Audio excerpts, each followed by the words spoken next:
Har man renoverat en sån här någon gång, det brukar jag säga till folk som funderar på att köpa och renovera, har man klarat av att renovera en sån här eller en Porsche 356, då klarar man av vilken jävla bil som helst. För de här är bökiga att hålla på med. Så, där är de. Men superfina, jättefin kaross.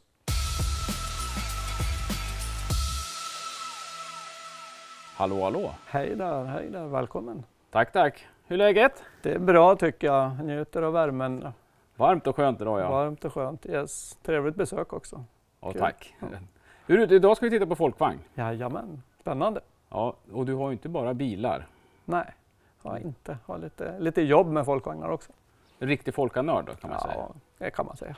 Men jag tänkte vi börjar titta på lite bilar först. Yes. Vad är det här för någonting? Det här är en 1950 års bubbla som jag köpte 20 plus år sedan nere i Stockholm hos en farbror. Tog hem den och vart stående i ladan. Sen vart det väl lite så att mina barn fick välja vilken bil de ville ha i den lilla samlingen jag har. Och då valde de en här och så har de gjort ordning den och fått den körbar och så. Ja, den var ju typ som den ser ut nu fast den hade inte gått på vägen. Den har moderna plåtar men den har aldrig blivit körd efter, jag kommer inte ihåg när de här plåtarna kom, 73 kanske eller något sånt. Det här är en ganska tidig bubbla, en från 1950. Och just 1950 kom det in relativt många till Sverige i alla fall. För de började komma in runt 46-47 där någonstans. Kom det in 3 stycken tror jag. Så att den är skapligt tidig. Är den. Det är en brun originalfärg på den här bilen. Och så den är inte ommålad någon gång. Tyvärr är det ju någon dag som har varit och kladdat med lite röd färg på den under, någon gång under någon tidigare ägare. Då. Men både jag och grabbarna mina tycker att det är så pass trevligt med orört så att vi kommer att behålla den så här. Det kommer inte bli någon ny lack eller något sånt på den utan den får se ut så här helt enkelt. Då. Så det är lite kul. Just att det är orört är ju roligt. Upp till 53 kom den här som man vanligtvis känner igen. Då är det bara en stor mätare som sitter här någonstans. Sitter den då. Så på de här bilarna före var det ju dubbla mätare, liksom mätartavlor. Så att det här är väldigt specifikt för dem med delad bakruta. Fast den första modellen som kom 1953 med den nya instrumenteringen, den hade också delad bakruta och den kallar man för Switter, den modellen. Och den var bara under, jag kommer inte ihåg om det var några månader i alla fall som man gjorde Swittern. Så den är lite eftertraktad modell det också då. Men jag gillar ju den här delade brädan eller med dubbla mätare, det är lite coolt tycker jag. Det bästa med att vara på landet, eller? När grannarna trimmar gräset. Jajamän, och det startar alltid när man börjar filma också så att älskar vi. Mm. Nu för tiden är det lite dåligt faktiskt. För jag säger 15-20 år sedan då var det inga problem att hitta dem. Men nu, det har sålts iväg så otroligt mycket bilar till utlandet. För de har varit så billiga här i Sverige. Vi har haft lader här i Sverige som man har ställt undan bilarna på. Och det har man inte haft ute i Europa så där har bilarna skrotats istället. Så att där har det varit mycket högre värde på grejerna om man hittar på. Så de har ju varit hit både ute i Europa här och i England och de här länderna också. Då. De hämtar jättemycket bilar härifrån. Och det säljs ju fortfarande en hel del till utlandet, det gör det. För att de betalar mer. Tyvärr har ju folkvagnen i sig själv inte varit värd så mycket i svenskarnas ögon. Vi har haft så otroligt många. Jag tror vi var den 3:e största importören för att ta in folkvagnarna i Sverige. Utav alla länder i hela världen. Så vi har haft jättemycket och så har vi haft laderna som vi har kunnat ställt bilarna när vi har använt dem klart. Så många bilar har blivit kvar i Sverige. De här dubbla utblåsarna kom ju 1956 kom de. Så alla bilar före det hade bara ett utblåst. Så det är lite annorlunda som inte är så vanligt nu för tiden för de är inte så vanliga på vägen längre de här heller. Den här sitter en lite modernare motor i. Det ska ju sitta en 25 hästars motor i men den här sitter en 34 hästars industrimotor som vi har satt i den då. Originalmotorn fanns inte där när vi köpte bilen så att det är lite modernare. Och sen är det ombyggt till 12 volt också så att det är lite bättre snurr i startmotorn. En annan liten rolig detalj med de här är att bromsljuset sitter ju här i en liten rödmålad läns här. Det är samma som skyltbelysningen, fast när man bromsar så lyser det här. Och det är inte så där supersynligt när man är ute och kör i trafiken.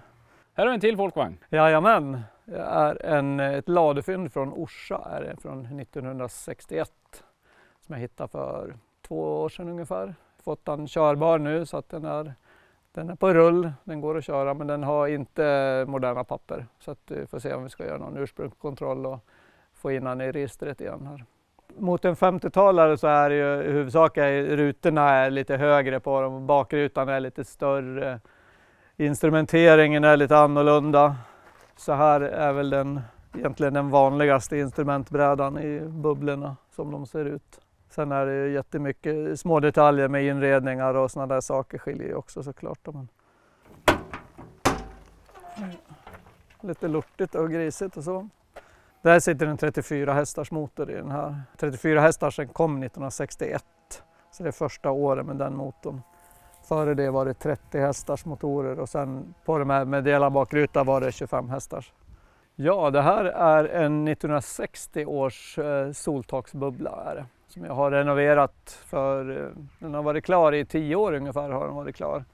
Den har hållit sig ganska bra ändå, den är fin. Fin att se på och fin att köra. Hur vanligt är det med soltak? Inte så det supervanligt är det inte, men det fanns en hel del, det gjorde det, men det är mycket vanligare utan alltså en vanlig sedan. Men soltak är trevligt tycker jag. Det var därför jag köpte den också, för att det var en soltaksbil. Det här är min åka och köpa glassbil, är det. En Porsche Speedster Replika, byggd som en 57, byggd på en 71ans bubbla. Väldigt mycket jobb nedlagt på karossen på den som man kanske inte ser, men när jag köpte den så var den breddad. Och breddade skärmar både fram och bak på den, vilket jag inte tycker är så speciellt snyggt. Så att jag kapade ur alla 4 skärmarna och så med hjälp av min kompis Janne som var i glasfiberbranschen då, så plastade upp nya skärmar till den som var normal bredd på den. För det är så pass fin kaross tycker jag, så att breddningen förstör ganska mycket tycker jag. Och sen var det inga kofångare, inga lister. Det var en Saab-mätare i mitten och nu är det ju traditionellt med 3 mätare på de här. Och sen var det stolar som var med höga ryggstöd, så att ryggstöden var högre än rutramen, så den såg ju inte klok ut bilen. Men jag köpte den i Eskilstuna utav en kille och tog hem den och fixade till den och fick den så pass låg som jag ville ha den. Och så är det Sybo som har gjort inredningen åt mig. Jag valde färgen och sen fick han fria händer och det var en väldigt bra fin inredning till den. Så det är en trevlig glassbil som väcker väldigt mycket uppmärksamhet när jag är ute och åker med den. En fin färg. Jättefin. Det är Volkswagens färg igen. Jag använder alltid Volkswagens gamla färger. Det är mangogrön heter den. Och fanns både på bussarna fanns den framförallt. Jag vet inte om det var någon bubbla som hade den. Det kommer jag inte ihåg riktigt, men det kanske det var. Vad är det här för någonting? Ja, det där är lite kul. Jag har 2 tvillingpojkar som är födda 88 och när de fyllde 1 år så fick de en varsin Karmangia folkvagn såklart. Eller tvinga in dem på rätt bana direkt liksom. Det var så här att om det var i Veckorevyn eller någon av de här tidningarna så hade de gjort en lista på folk som hade skrivit sina sportbilar på sina barn i skattemässigt, alltså skattetekniska skäl då, komma undan lite skatt då. Och då hamnade jag på den här listan för att mina grabbar hade en varsin sportbil som man sa då. Så att då såg Arbetarbladet-reporten såg det där att det fanns en kille i Gävle som var med på den här listan. Men sen kom han och tittade på bilarna och det var ju 2 vrak då, så han förstod att det inte var någon skatteplanering från min sida då. Men sen var det där en grej så han gjorde ett stort reportage först 89 och sen hörde han av sig när det hade gått 10 år och frågade hur det gick och så då. Och man tyckte själv i början där, vad fan, jag är 17 år på mig, det är gott om tid. Men så tiden gick ju. Så den första bilen, den som är grön nu, den tog 17 år att göra ordning. Så det var lite panik på slutet där med den bruna bilen och den tog bara 7 månader att göra ordning. Så att det var lite...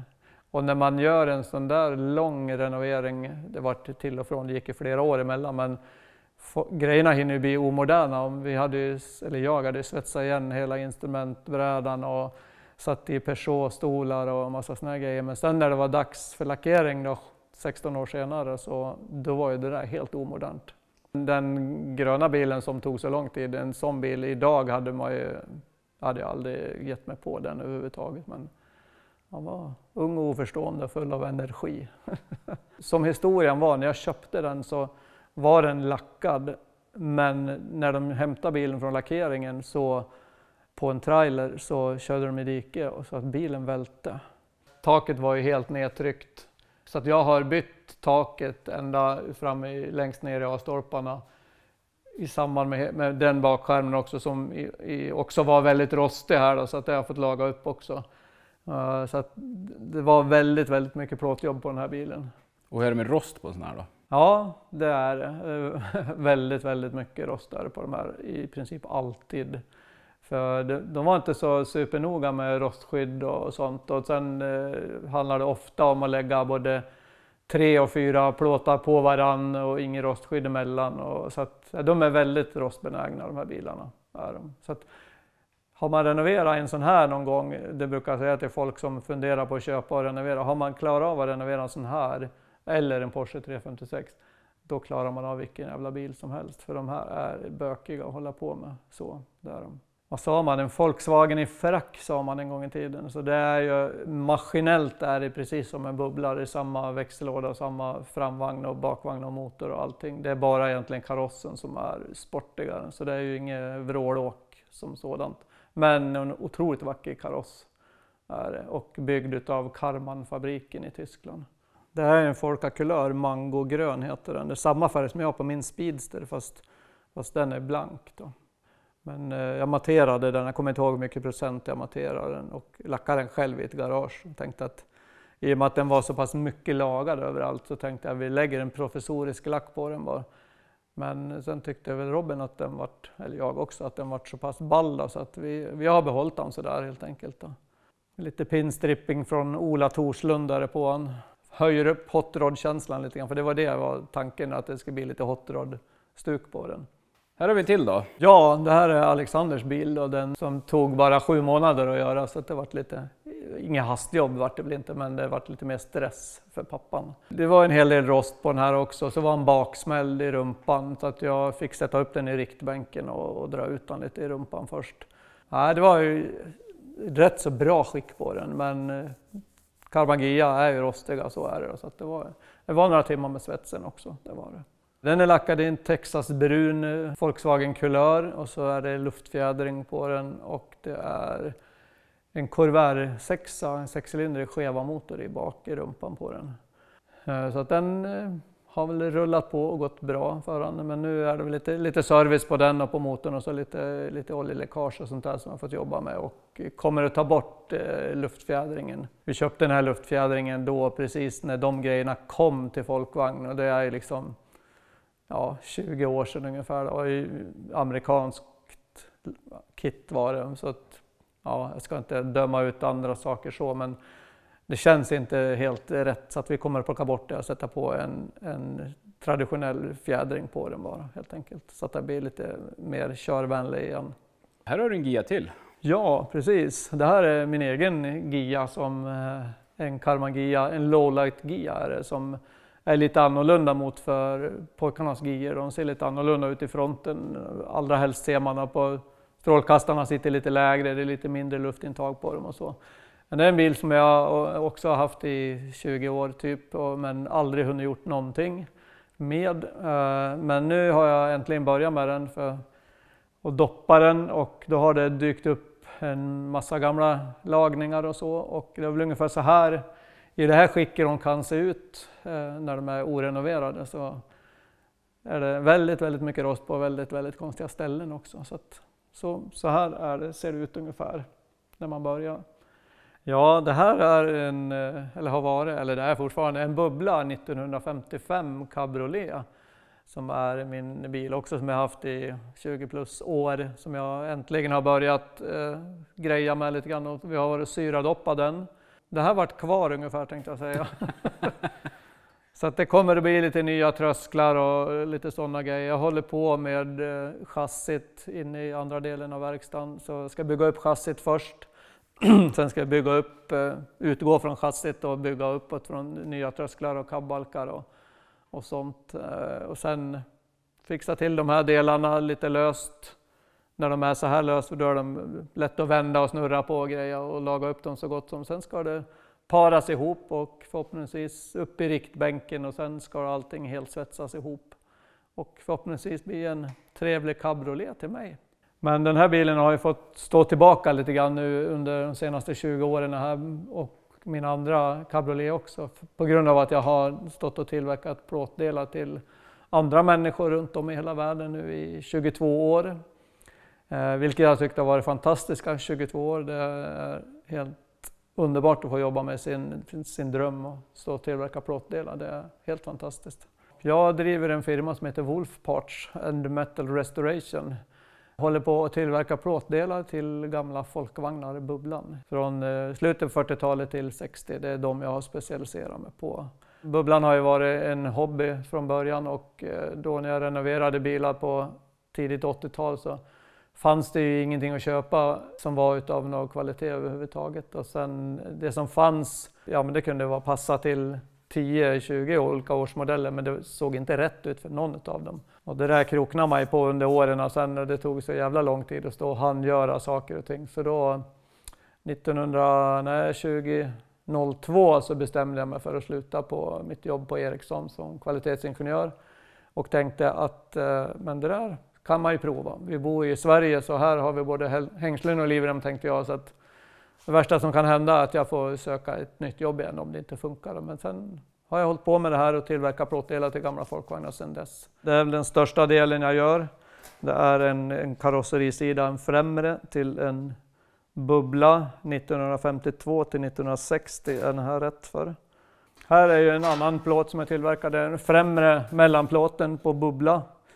Här kommer ju huven ner i fram och den sitter ju ihop med den här så här. Här har vi nästan en kvarts bubbla.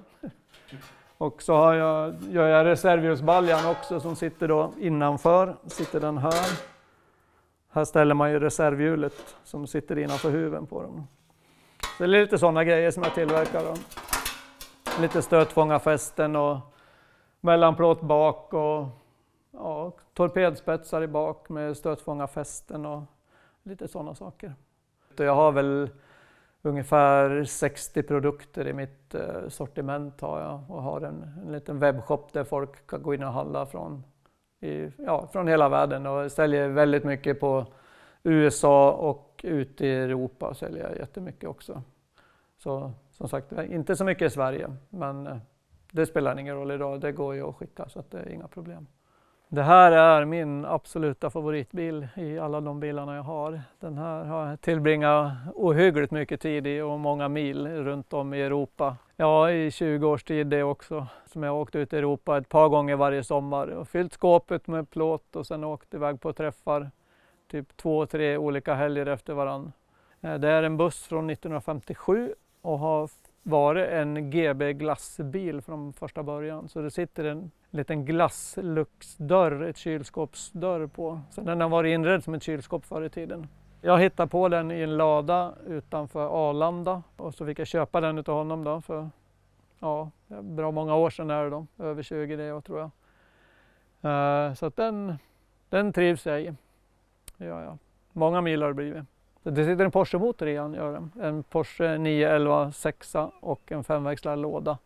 Jag köpte först en motor från Danmark och han skickade filmer och grejer på när han var ute och körde den. Så den var ju i bra skick sa han då. Men sen visade det sig att den var ju helt komplös på en cylinder. Så det var ju ett hål i kolven när jag gick in med kameran där i tändstiftshålet. Då var det hål i ena kolven då. Så då fick jag tag på den här motorn och det var, sån jävla tur kommer jag aldrig mer ha i hela mitt liv tror jag. Jag var ute på internet och googlade Porsche-motor. Hittade på från många år tillbaka en tråd att det var en kille som sökte en Porsche-motor. Och så hade han fått svar från en annan snubbe som svarade att men jag har en motor Så jag googlade upp honom och han bodde liksom bara 4 mil från Gävle och hade motorn kvar. Så jag fick köpa motorn utav honom för 6 500 kronor. Oj då. Vilket var fantastiskt bra.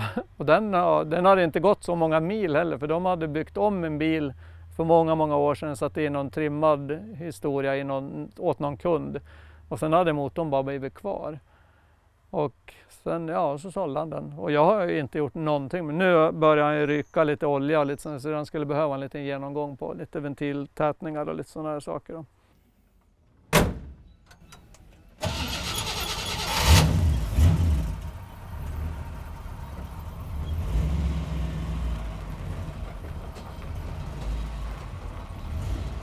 Det var en konstig folkvagn. Ja, det är en liten förvuxen historia. En amerikansk Ford där från 1936. En 3-fönsterskupé. Det är en lite specifik modell. Men som jag gillar. Jag hade en affisch när jag var 16 år på pojkrummet på en svensk kille som heter Staffan Runhag som hade gjort ordningen sån här. Jag tyckte den var så jävla ball.